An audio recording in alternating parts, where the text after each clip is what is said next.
have Councilwoman Karen Davis come up and get us going.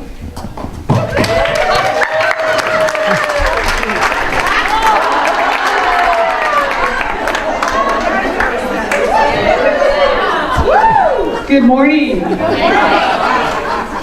Welcome to the fine city of Glendora, where we do everything greater and bigger and better. Glendora is a great place to live, work, and play, and so on behalf of the city of Glendora, on behalf of the Chamber of Commerce, we welcome you here today. We as women are expected to be superheroes. We're expected to be able to do it all, to do it with a smile. We're expected to be strong and resilient. We're expected to be cute and dainty and sexy all at the same time. All of these things that we are expected to do 24/7. But just as when you are on the airplane, what do they tell you? And I know that most of you are playing on your iPhones when they're giving you all those important safety instructions. But if you've ever flown, you probably remember that in addition to them pointing to all the exits, that they say if the oxygen mask drops, what are you to do? Let's see if you paid attention. Put it on yourself first before you help those around you. And it's the same thing for us, that if we are to save the world and do everything for everyone else, that it first begins with each of us taking care of ourselves. Our mental health, our psychological health, our physical health, our all around wholeness and wellness begins with taking care of ourselves first. Then we can go out and save the world. So today gives you that opportunity to take care of yourself. Just look around this room, look out on the plaza area. So many great organizations and businesses and individuals here to provide you with all the resources that you need to be well, to be healthy, to be strong. All of those great resources. So I encourage you to take advantage of gathering as much information as you can. We have great speakers today, great panel, all kinds of fabulous information for you to leave from here and conquer the world. The Incredible Hulk has nothing on all of us girls, right? That we can go out there and conquer the world. And so I invite you and encourage you to gather all the information and strength that you can. And it's great that you're here together, because that is another valuable resource, are the people around us, our friends, our family. That helps us become strong as well. And to get things started off today, we are very fortunate to have with us Denise Dador from Eyewitness 7 News, someone who is an expert in health and wellness, that she is the health reporter for Eyewitness 7. I'll let her tell you a little bit more about her background. I believe she's a NorCal girl, but that's okay. We still like you to say that.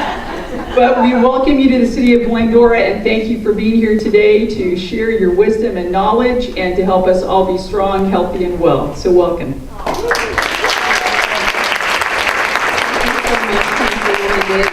Oh my goodness, I cannot top that and that outfit. She stole my thunder. Being superhero, it's right. My husband, I was kind of stressing about coming out today, because I work 5 days a week. I have 2 kids. I'm like, when you put keynote speech in front of it, you're like, oh no, it makes it puts a lot more pressure on you. And he said, oh, just, do what the politicians do. Take out that same old speech. Well, I just saw a politician. That was not the same old speech. All right, so thank you for being here. I mean, the fact that you're here means a lot. That means you care about your health, you care about yourself, you care about your families, because there's a million other things you could be doing today. Sleeping in bed, eating hash browns in the kitchen, and watching TV, or going to the beach. But you're here because you care about yourself, you care about your community, you care about wanting to live a long life full of quality. I'll tell you a little bit about myself and how I got started. And whoever is monitoring this, please tell me when you want me to wrap up. Give me a 5-minute cue, a 3-minute cue. All right, you let me know, because I was giving the eulogy at my aunt's funeral like 2 weeks ago, and they were wrapping me up, my family. Wait a minute, I drove all the way up to San Francisco, and you know, sometimes I get carried away. I started health reporting back in 1993 in Detroit. I started in the business in 1990, which when I was starting in Fresno, I started in Fresno, then I went to Detroit, and then I came here to Los Angeles. And when I was in Fresno, I was trying to add years. How long have you been in the business? You know, I'd say, oh, 5, 6, 7, you know, anything to add. Now, I want to detract, and anybody asks me. So I started in regular news reporting, and then there was a job in Detroit for a health reporter, and I wanted to get to a bigger market. That was a top 10 market, and I flew out there, and I said, I don't know anything about health, so maybe you should just make me an assignment reporter. I anchor, that kind of stuff, and they're like, no, we really want you to be a health reporter. And I didn't know it's because I was Asian, they thought I was good at science, so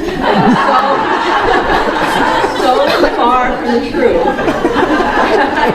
I said, well, okay, I'll take on this challenge and I'll just do it for a little while.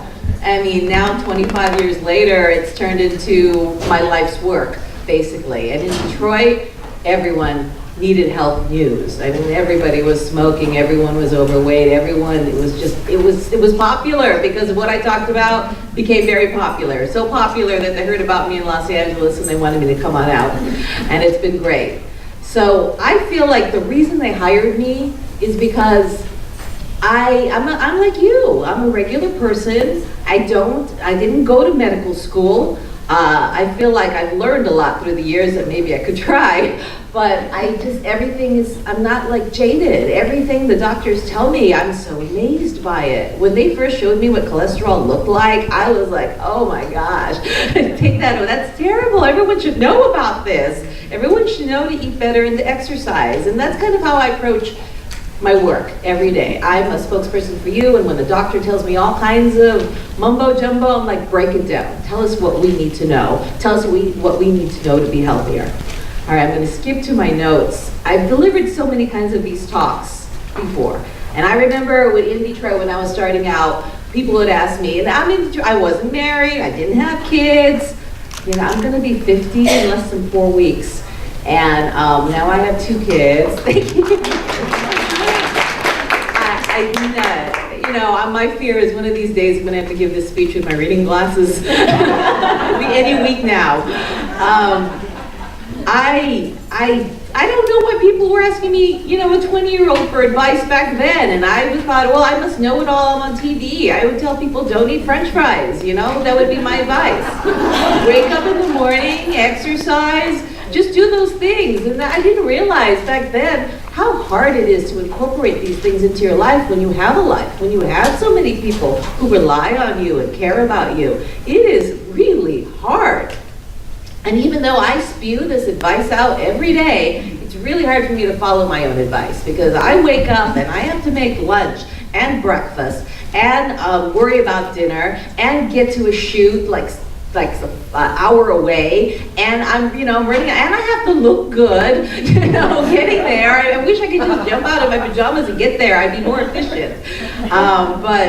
So I'm just stressed out, and then I come home, and then I have to cook. I mean, at first, you're at work, and you deal with all these deadlines and all these people who have a certain opinion of how you should do things. I mean, our business is changing. There's a lot of pressure on reporters these days. We can't just go on and do our thing. We got a Facebook, we got a Twitter, we have to do things in a different way. We have to be more now. I can't sit there like I used to and think about how I want to present this in a way that's palatable for people. No, they're like, get on now and talk about it, just off the top of your head. They feel like that's what television is. I've been through so much, and I think that we're in a phase, and it'll come back, and we're just going through it, and everyone in our industry just has to hang on. I'd like to give the news, I'd like to give my health news the way I used to give it in our 4-minute segments, but things are changing, and they just want me to talk about Zika and whatever is going on at the moment. Anyway, I digress. Talking about work. Back then, I think, when I started out, as the councilwoman said, women were running 100 miles per hour, trying to take care of the kids, trying to do everything, and they really weren't taking care of themselves. That was a new slogan back in 1993. Take charge of your health. That was new. No one really thought about it that much in the 50s and the 60s and the 70s. Started realizing it, I think, in the 90s. And still now, fast forward to 2016, I don't think anybody's really taking that much charge of their health. And things have evolved so much. We worried about diabetes. We still worry about, we worry about those. Those were the top things. Diabetes, cancer, heart disease. Now we're worried about mental health and stress and as this book says, clarity. All these things are coming to the forefront. The importance of meditation.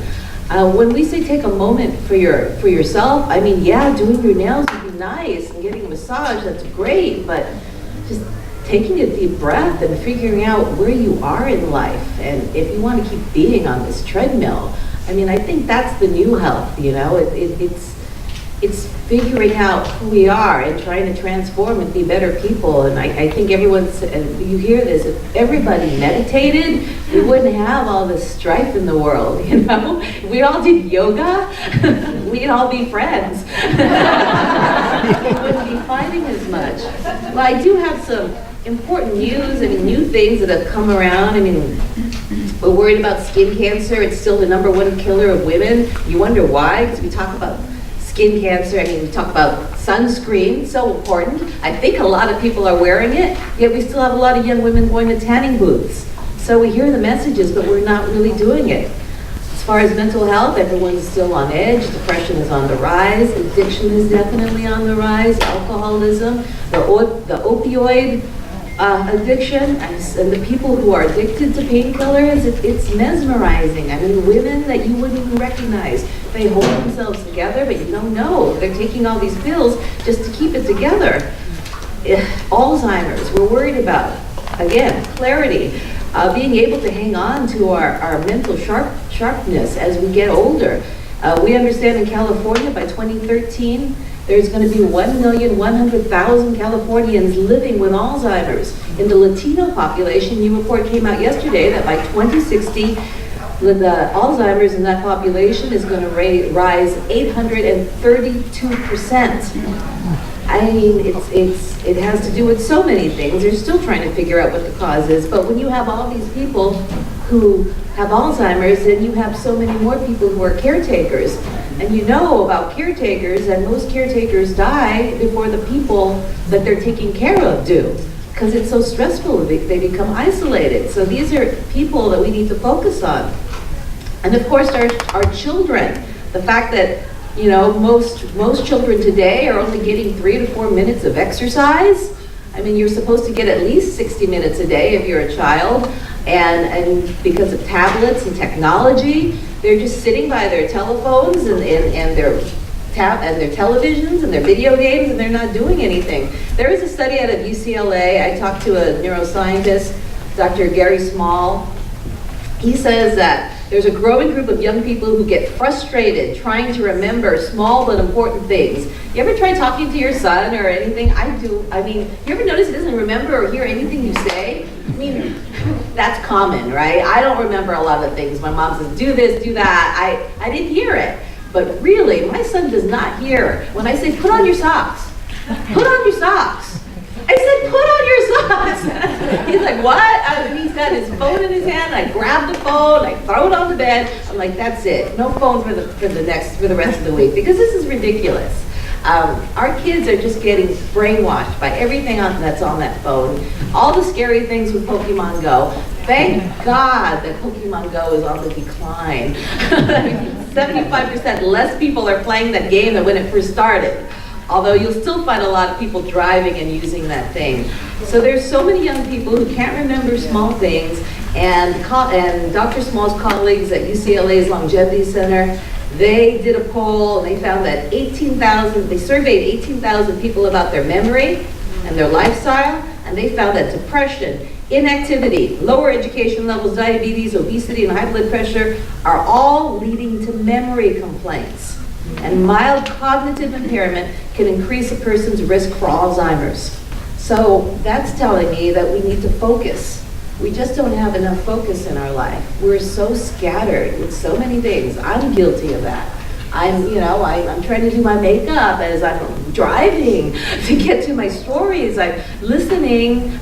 When I interview people, I listen. That's what makes you a good reporter, when you listen. But that's the only time I'm focused, is when I'm in these interviews. When I'm running, they're texting me and they're calling me and they're changing my times around and moving my deadlines. I'm complaining about myself, but I know you all have those same struggles as you're trying to get to work and your kids are calling you, and we just need to focus at the moment at hand. And it's so hard to do. And I've spent a ton of money trying to learn how to meditate. I still haven't got it. But I'm trying. So what can we do? What can we do to be healthier in our lives? The same old adage of exercise, but there's more and more research that's showing that just a little bit of exercise a day, even 15 to 20 minutes. The American Cancer Society recommends that we get 150 minutes of exercise per week. What is that? I try to break it down. Is that 30 minutes a day, 40 minutes, 45 minutes a day? I have a dog and I walk the dog, and they show that people with dogs are healthier because they lower your blood pressure. So, that's one thing, have a dog if you can't get to the gym. I try to do that. I see a woman back there. I walked in, I saw your big guns, you see your arms. I said, oh my God, she should be giving the speech. She gets her exercise in, she gets it. I don't know too many healthy people in television news, We're all a crazy bunch of people. We're all seeking attention. So we got into the news. I look around at my colleagues and I know that, they're stressed out. A lot of them who do end up going to the gym, they don't have kids. They got other problems though. But we're all just trying to do our best. So exercise. There was a new study in the Lancet that found as little as 15 minutes of physical activity a day can reduce the risk of dying by 14%. So that's just little things that you can do. That kind of exercise, 15 minutes per day, could increase your lifespan by 3 years. So you need to think about that the next time you pick up your phone and you waste 15 minutes on Facebook. Because I do that. They say people do. There was a study, you might have heard, that when you're on Facebook a lot, you get depressed because you're so busy looking at everybody else's lives. And you think, why can't my life be like that? And so, think of that when you're looking at Facebook. It's about staying in touch and being friends, and don't try to compare yourself. Although it's hard. You're like, wow, look at them. They went to the Bahamas.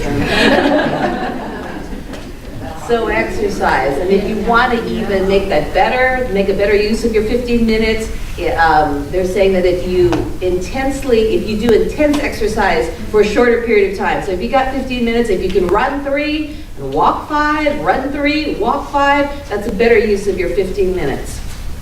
A lot of you drink coffee?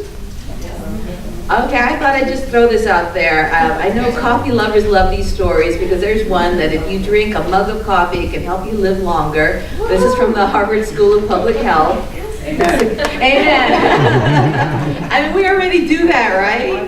They looked at both the benefits and the potential harms of drinking coffee. They tracked the habits of hundreds of thousands of people, and they found that higher consumption of coffee was associated with a lower risk of dying early. Okay, so there was no cause and effect problem here, but it is good news for you. Look at who love your morning brew, and I would throw that as a little bone because you want to know that you're doing something good in your life. This book, Celebration for the Ages, is something I'm just going to keep as a reminder to myself. I was at an event on, I believe it was Wednesday. What this is it's a booklet that the LA Jewish Home for the Aging put together. And inside here are pictures of all the people in their client population who lived to the over 100 or more. And so I got to meet 39 people on Wednesday who are 100, 101, 102, up to 106 years old. And, that was like a learning day for me. I just met the most wonderful people.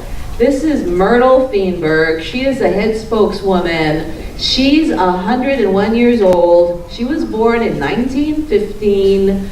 And, you know, I asked her questions about, so, you know, we all have cell phones. What did you have when you were growing up? I had a transistor radio. I remember when we got a bigger radio. I said, did you have washing machines? We didn't have washing machines. Oh, 5 minutes. I could be going back to 1915 and I have 5 minutes. If she didn't have washing machines, she was the happiest person I'd ever met.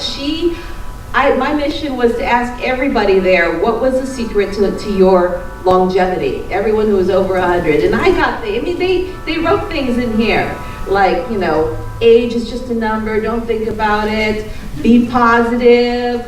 I volunteer, they say, because there are studies that show that volunteering increases your social activity, and being social also leads to longevity. Well, I thought that, you know, have fun. They didn't watch what they eat, you know, they didn't really, they ate well, but they didn't it's not like, oh, I'm never gonna eat cake. No, that's not what got them to 100, not eating cake or things like that. Obviously, they have good genes. That helps. They had a positive attitude. They do exercise. They have love in their life. They said love helped them, you know, live long. They enjoy their life. There were some mean ones there. They're like, I don't know. I don't want anyone to know my age.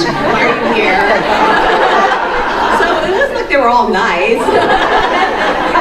Niceness got you to 100. What I liked about Myrtle, the one that didn't have a washing machine, what I loved about her is that she said that what got her to 100 was forgiveness. I said, you forgave, you were being forgiven? She goes, no, I forgave everybody. Anybody who gave me trouble in my life, holding a grudge just eats on you, she said. Don't hold grudges. You know, go out there and tell people you love them, no matter what happened in your life. Tell them you forgive them. Well, we all have little grudges. We have grudges against our husbands and our wives, you know. I mean, we have these things that we just hang on to. And she said forgiveness.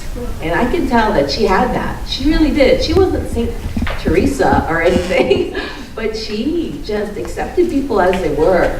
And whenever somebody said something, she just laughed it off. And I thought that was beautiful. I thought that was the most beautiful message I got that day. Forgiveness. The other thing, I didn't dare ask them because I had a camera, but you know, doctors always tell me that the elderly people, the ones that have a spring in their step, they're the ones that he knows are going to live long. And when I say spring in their step, I guess they're still having sex. So, sex is obviously good, and I know that they're having it in these old folks' homes.